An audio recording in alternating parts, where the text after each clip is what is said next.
Olá, sejam muito bem-vindos! Hoje a gente vai embarcar numa verdadeira odisseia pela história de uma das forças mais transformadoras que a humanidade já conheceu, a eletricidade. Vamos descobrir como fomos de uma curiosidade da natureza até a rede inteligente que move o nosso mundo.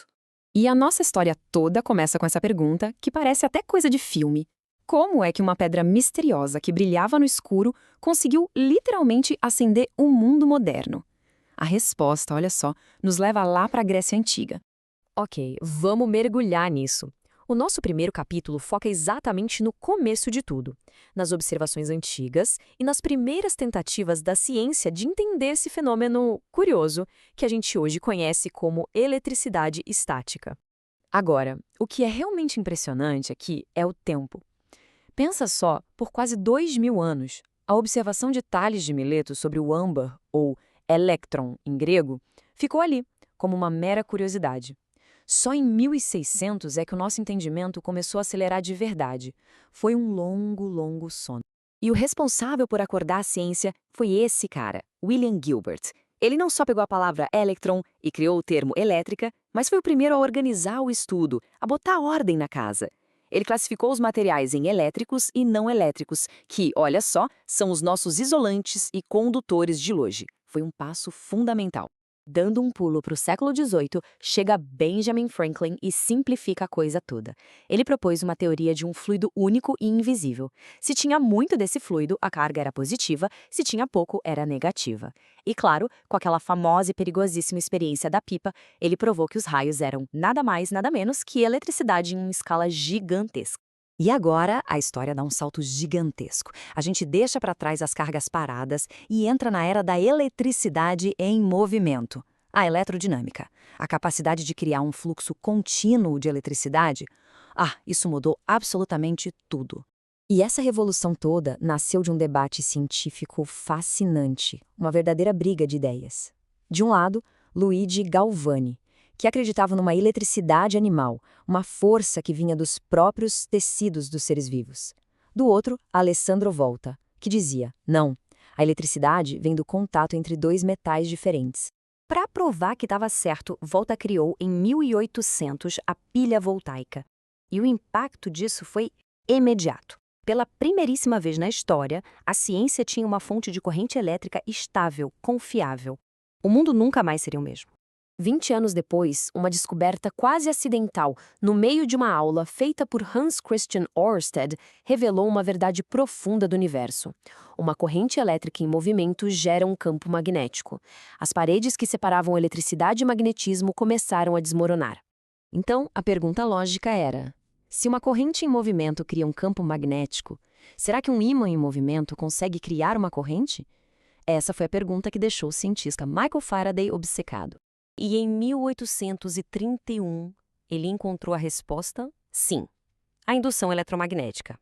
Esse princípio, que permite a gente converter movimento em energia elétrica, é a base de todo e qualquer gerador que alimenta o nosso planeta hoje. É simplesmente genial. Bom, com a capacidade de gerar eletricidade em massa, uma nova batalha surgiu. Uma disputa industrial de altíssimo risco que ia definir o tipo de eletricidade que chega nas nossas casas até hoje. A famosa Guerra das Correntes. De um lado, Thomas Edison defendendo a corrente contínua, a CC. Ela flui numa direção só e perdia muita força em longas distâncias. Do outro lado, Nikola Tesla e a sua corrente alternada, a CA, que inverte a direção o tempo todo. A grande sacada dela é que a voltagem podia ser aumentada ou diminuída facilmente com transformadores, o que era a chave para transmitir energia por quilômetros com pouquíssima perda. E essa formulinha aqui explica tudo. A perda de potência depende do quadrado da corrente. Como a corrente alternada podia ser transmitida com voltagem altíssima e corrente baixíssima, a perda de energia era exponencialmente menor. Tecnicamente falando, a CA era muito, mas muito superior. Apesar da campanha de marketing brutal e até suja de Edison, que chegou a financiar a cadeira elétrica usando CA para associar a tecnologia à morte, a eficiência venceu. A iluminação da Feira Mundial de Chicago e, o golpe final, a usina de Niagara Falls, que transmitiu energia por mais de 30 quilômetros, selaram a vitória da corrente alternada. E agora, vamos trazer essa história para casa. Vamos ver como essa tecnologia global moldou a saga fascinante e única da eletrificação no Brasil. Uma nação, pode-se dizer, forjada por quilowatts. E aqui vai um fato que surpreende muita gente. O Brasil foi um dos pioneiros. No mesmíssimo ano em que Edison patenteou a lâmpada, o imperador Dom Pedro II, que era um entusiasta da ciência, inaugurou a iluminação elétrica na estação central do Rio de Janeiro.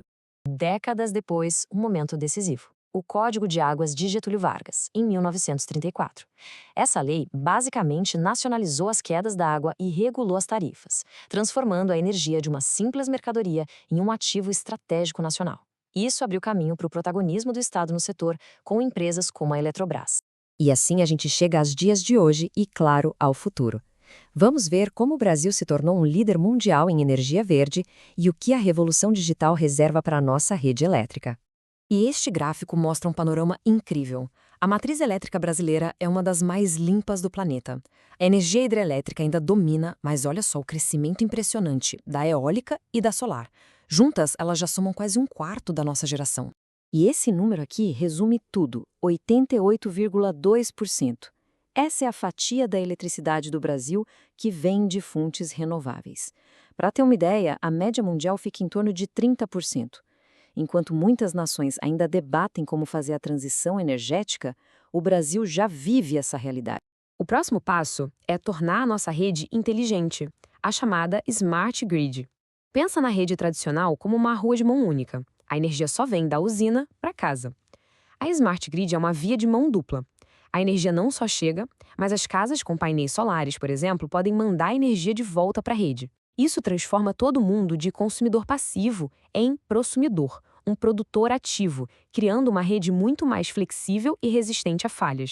De uma pedra de âmbar, passando por pernas de sapo, pipas no céu e uma guerra de gigantes da indústria, a gente aprendeu a criar e a controlar a eletricidade. O próximo desafio agora é torná-la inteligente. E a pergunta que fica é, depois de toda essa jornada, será que as nossas sociedades estão prontas para a revolução da energia inteligente?